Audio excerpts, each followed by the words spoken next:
About dang time we had a starter. Anyway, starter Pokemon are great. They're usually made to look cooler than most other Pokemon, are quite strong, and can be one of 3 types: grass, fire, or water. And for number 70, the water type would be most accurate. Also, it's from Johto. That's right, it's Feraligatr. Feraligatr is a blue alligator.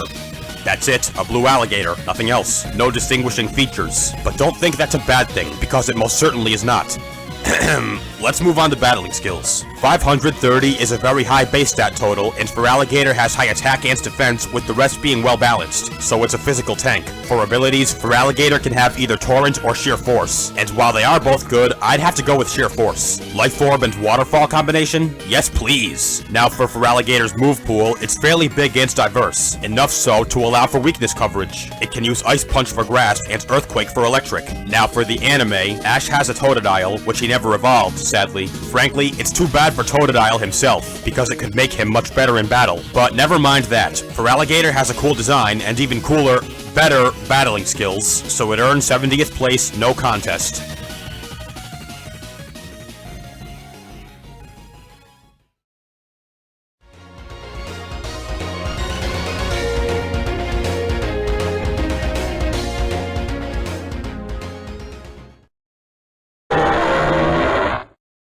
Do you like yelling? I know I sure don't, because it's loud. But do I like explosions? Yes, I really do love explosions. Put the two together and what do you get? Loudplode? No, Exploud. With Exploud, we've essentially got a walking pipe organ. I mean, just look at all those holes and pipes. It screams pipe organ.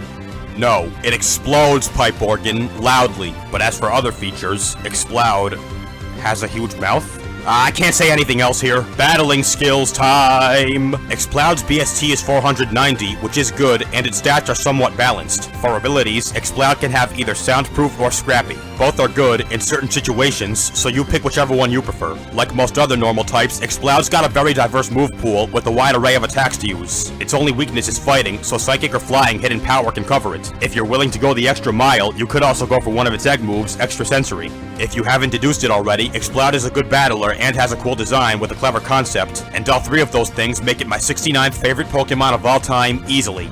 Oh, and also explosions.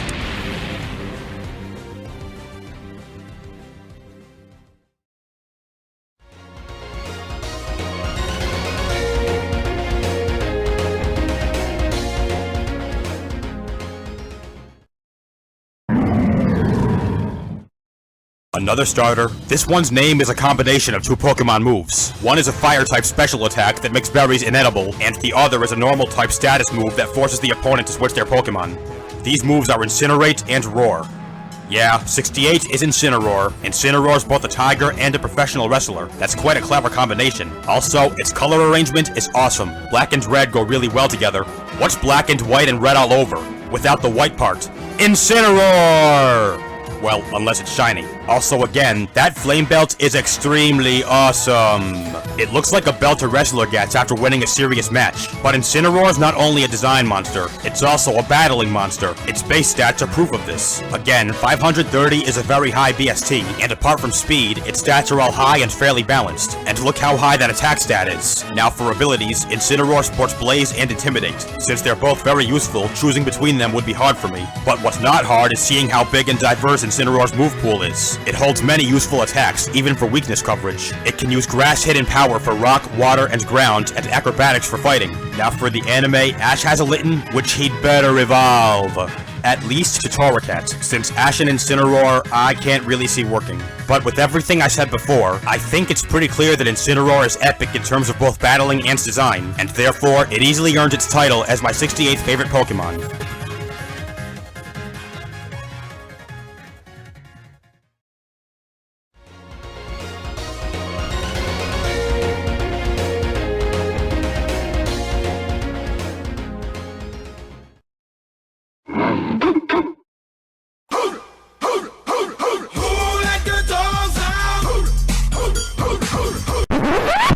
Yeah, Stoutland's number 67, alright. I've always loved dogs, and have always wanted there to be a Pokemon based off of one. What about Granbull? I mean one based on a cute domesticated dog. Stoutland pulls that look off very well, and it also has some nice features, like the hair, the ears, the long jowls, and the black overcoat. It's also pretty dang big for a dog. Big dog! But now, let's go to battling skills. Yet again, 500 is a great BST, and Stoutland has high attack and defenses, with good speed and HP as well. So, Stoutland can work pretty much any way you want it to. A physical tank, a mixed wall, or possibly a physical sweeper. For abilities, Stoutland can have Intimidate, Sand Rush, or Scrappy. Sand Rush would work better if Stoutland could actually learn Sandstorm, and Scrappy is good, but Intimidate would always be my first choice. Move pool now. Most normal types are notorious for having diverse move pools, and Stoutland is no exception. It's not terribly big, but it has moves from many different types, even ones that work for weakness coverage. Just go for Aerial Ace. Stoutland has a very nice design and is very good in battle, so I'd say it easily earned its spot on this list.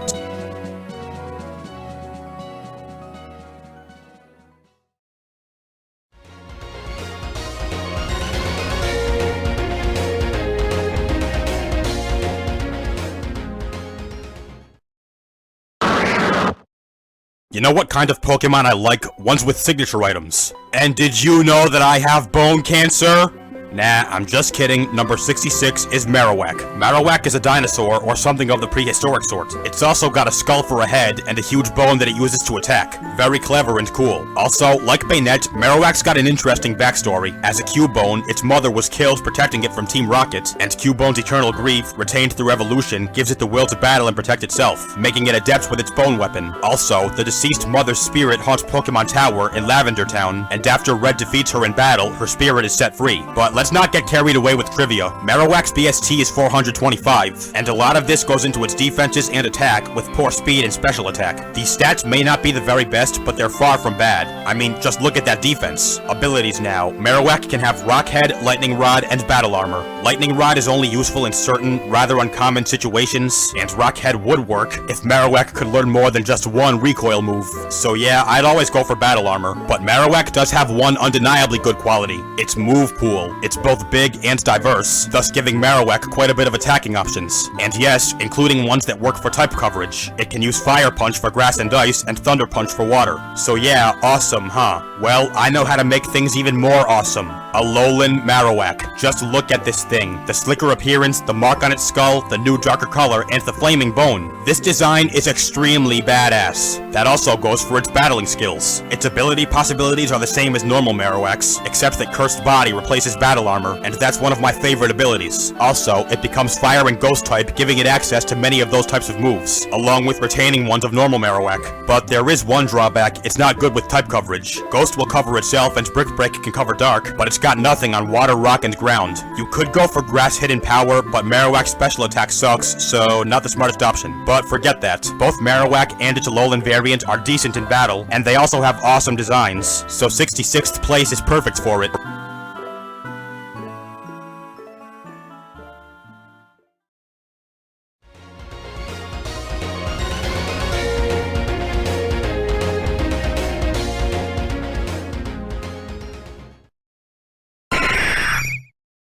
Regional birds, Pokemon based off of birds that are often available to trainers early in the game. That's all they're really known for. However, a select few have other things about them, like design, battling skills, or even both. But this isn't a biography. 65th place is Pokemon's very first regional bird. That's right, it's Pidgeot. Pidgeot's design is, overall, elegant. Just a normal-looking bird, albeit with a large size and those nice-looking crest feathers. But aside from that, no distinguishing features, but sometimes less is more. Now for battling skills, Pidgeot's BST is 479, which is good, and its stats are fairly balanced, with slightly less defense for slightly more offense and speed. For abilities, Pidgeot has access to Keen Eye, Tangled Feet, and Big Pecs. I'd go for any of those except Tangled Feet, since that one's risky. If you're torn, I'll help you. If you prefer defense, go for Big Pecs. If you prefer accuracy, go for Keen Eye. Anyway, now for Pidgeot's move pool. It's not terribly big, but it's at least a little diverse, enough for weakness coverage. It can use Steel Wing for Rock and Dice, and Ground Hidden Power for Electric. If you think it can't get any better than this, you're gonna want to think again, because Pidgeot is the only regional bird who can Mega Evolve. Mega Pidgeot is a freaking monster. It gets a huge special attack boost and small boosts to its defenses and speed, turning it into a special sweeper. Also, for an ability, it gains no guard, which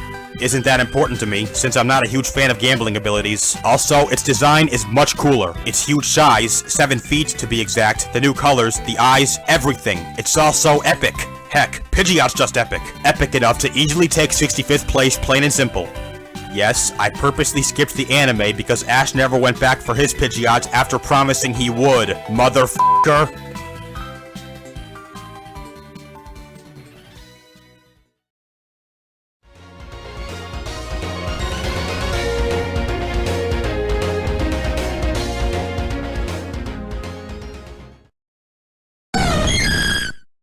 Number 64 is an evolution. Can you guess which one? Let's play the deduction game. First hint, it shares its highest stat with that of another evolution. With that, we can eliminate Vaporeon, Jolteon, Flareon, and Leafeon. That stat is special attack. Now we can eliminate Umbreon and Sylveon. It hails from Johto. That's right, it's Espeon. I'd say Espeon is among the more elegant looking evolutions. Its design and color scheme is rather simple, but I still love it a lot. I also love felines, which certainly helps. As for single features, I like Espeon's ears, the fur under them, the tail, the eyes, and the gem on its head. Now for battling, Espeon is very good there. 525 is an awesome BST, and if you paid attention during the deduction game, you already know Espeon's highest stat, special attack. And as for the rest, it's got good speed and special defense as well, making it both a good special sweeper and special tank. Espeon can have Synchronize and Magic Bounce for abilities, and since they're both very useful, the choice is yours. Espeon's also got a pretty diverse move pool. Not great, but still good. Now for type coverage, Espeon's got 3 weaknesses: Bug, Ghost, and Dark. Rock, Flying, or Fire type hidden power can cover Bug, Shadow Ball can cover Ghost, and Signal Beam can cover Dark. So as you can see, Espeon is very useful in battle, and combine that with an elegant design, and you've got one awesome Pokemon. Awesome enough to take 64th place.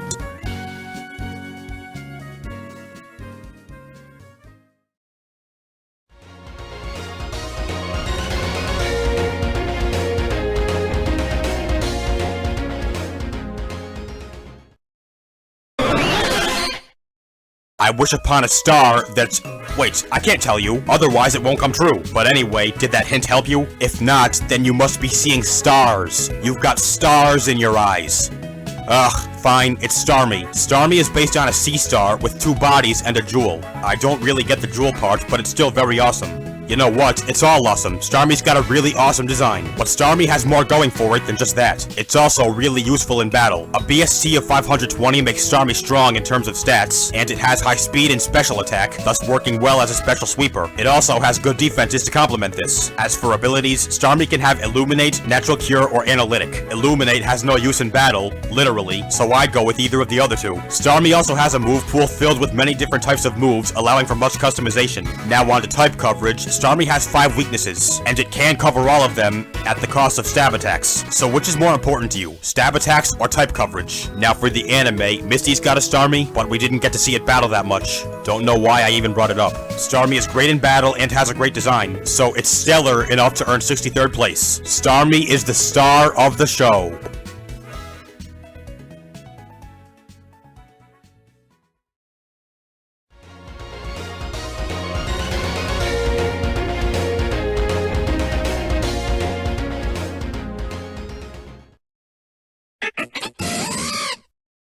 Two whole parts without a single Kalos Pokemon! Jeez. Well, I'm very anxious too, so I'm gonna skip the intro. 62nd place goes to Heliolisk. Heliolisk is a lizard, and draws inspiration from a generator, both clever and somewhat cool. But let's discuss design itself. It's slick and slender, with a nice color arrangement. The yellow and black look really cool together. The way it opens its frills when attacking is cool also. Sorry, no more design stuff, so... Heliolisk has a BST of 481. This is a good one, and it's got high speed and special stats with low HP and physical stats. This means it's both a special tank and special sweeper. Now for ability possibilities, Heliolisks are Dry Skin, Sand Veil, and Solar Power.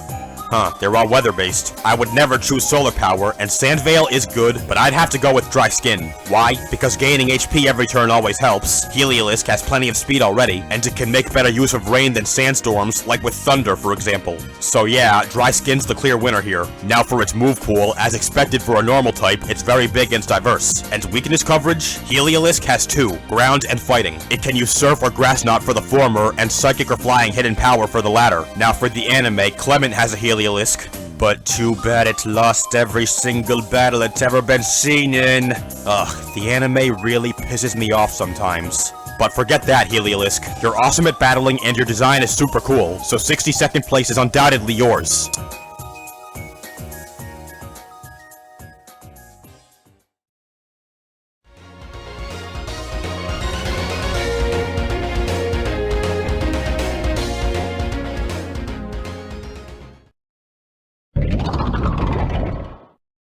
Drop the anchor!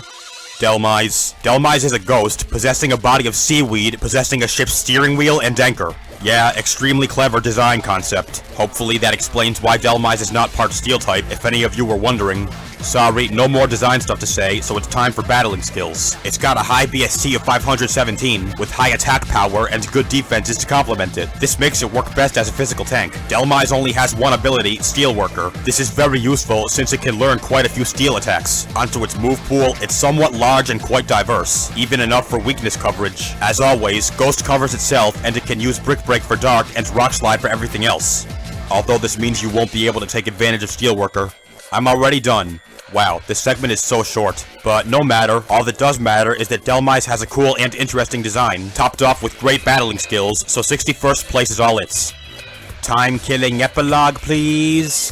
What if I say it in Japanese? Chikangoroshi no epirogu oshite kudasai?